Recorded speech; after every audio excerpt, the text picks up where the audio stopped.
Hola, es el 15 de abril del año 1450. Un ejército inglés de 4.500 hombres ha establecido una fuerte posición defensiva al oeste del poblado de Formigny.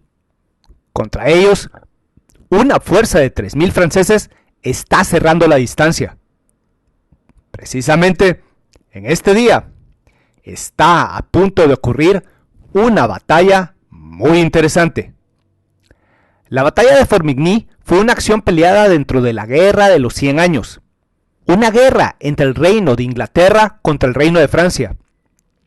Y la guerra fue básicamente un reclamo para ocupar el trono de Francia entre la casa inglesa de Plantagenet contra la casa real francesa de los Valois. Pero para el año 1450, esa larguísima lucha estaba muy cerca de terminar. Durante ese largo conflicto, observamos varios cambios interesantes en la evolución de las fuerzas armadas de esos reinos. Y precisamente, los franceses habían hecho una mejora muy interesante. En el año 1439, bajo el rey Carlos VII, las fuerzas armadas de este reino se habían fortalecido con varias compañías de infantes franceses que eran pagadas por la corona. Y la importancia de la creación de esas compañías es que los soldados de esas unidades estaban en un entrenamiento constante. Así, para 1441, el ejército permanente francés ya tenía a 15.000 soldados altamente entrenados, quienes eran la columna vertebral de cada ejército de campo francés. Cada vez que se iniciaba una campaña, varias de esas compañías eran enviadas a la región donde se pelearía, y allí eran reforzados por los ejércitos personales de los señores feudales y las milicias locales, tanto urbanas como rurales, que serían llamadas a la lucha. En 1444 fue rota la última tregua de la guerra, y con sus nuevas fuerzas armadas, los ejércitos franceses se lanzaron contra Normandía. Y señalemos que contra los castillos ingleses, los franceses utilizaron con gran eficacia tanto a sus nuevos ejércitos de campo como a su nueva artillería de pólvora. Y en enero de 1450 ya habían recuperado a gran parte de Normandía. Y la estratégica ciudad de Caen, que se hallaba bajo el control inglés, estaba sitiada. De regreso en Inglaterra, el rey Enrique VI reunió durante el invierno de 1449 un ejército de 3.400 efectivos, el cual arribó a Cherbourg el 15 de febrero de 1450. Ese ejército fue rápidamente reforzado por tropas de varias guarniciones, y después de un mes de campaña, había tomado varias ciudades controladas por los franceses, y marchó hacia Caen para rescatar a los sitiados.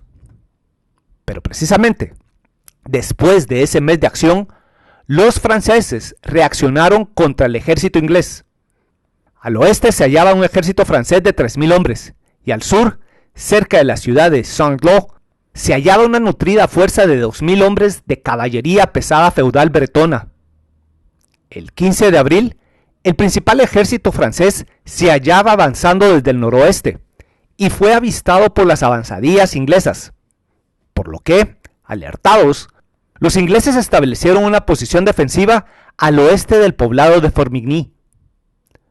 Como en muchas otras batallas, gran parte del ejército inglés estaba integrado por un gran contingente de arqueros, y parece que esos arqueros estaban desplegados en 3 divisiones, con el frente de cada división protegido por una empalizada de estacas, y eran apoyados por un puñado de señores feudales y hombres de armas a pie.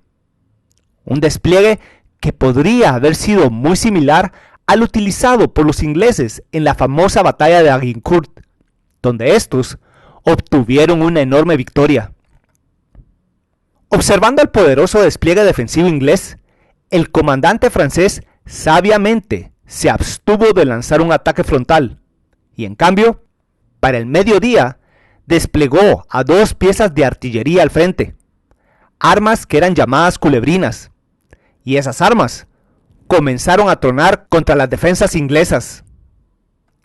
Y detengámonos brevemente en este tema, la evolución de la artillería.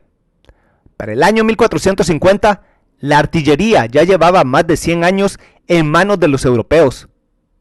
Inicialmente esas armas eran muy difíciles de recargar y se usaban exclusivamente en operaciones de asedio, como cañones realmente grandes o como cañones de mano realmente pequeños. Con el paso de las décadas, para 1382, en la batalla de Wesersausfeld, tenemos al primer uso de la artillería de campo.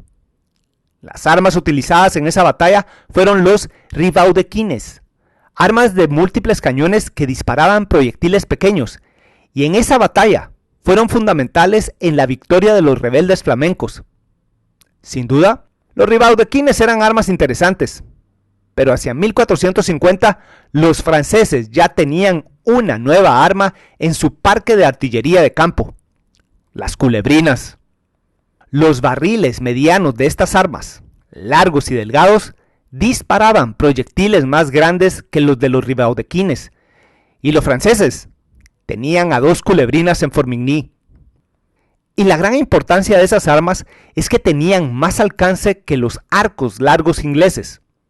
Y ese día, la artillería francesa comenzó a disparar desde una distancia segura, y su fuego fue tan efectivo que los arqueros ingleses pronto comenzaron a sufrir bajas.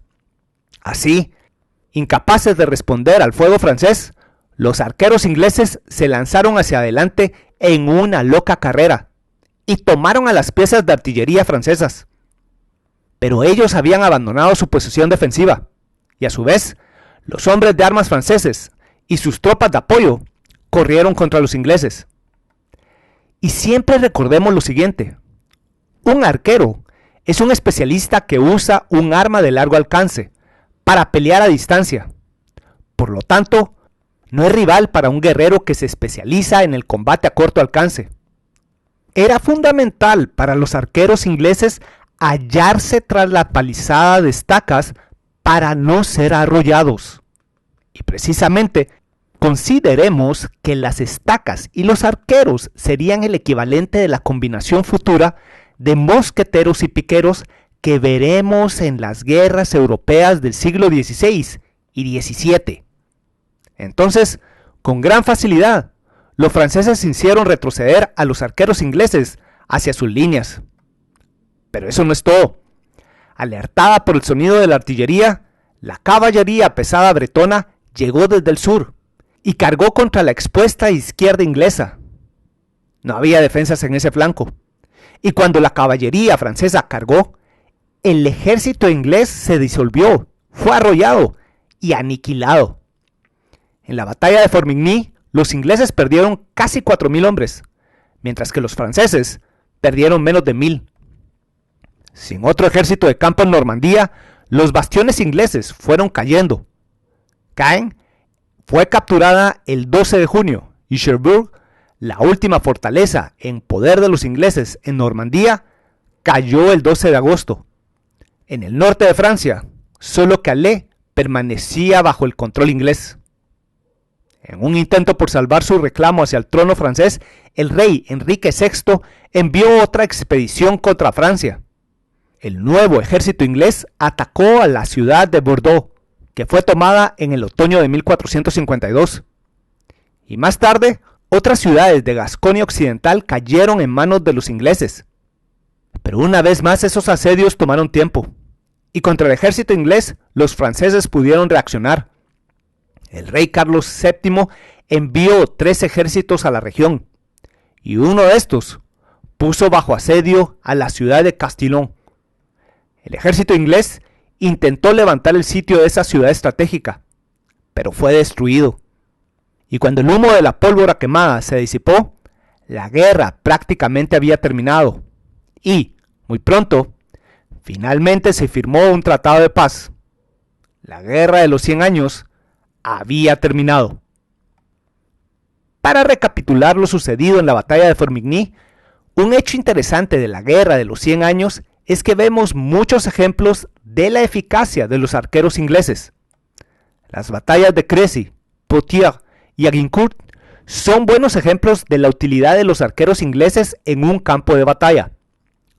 Los franceses se tomaron el tiempo para hallar la forma de enfrentar a los arqueros ingleses, pero precisamente en Fort McNee, la artillería francesa fue la que inició la batalla, y debido a que esa artillería tenía más alcance, comenzó a causar estragos entre los ingleses.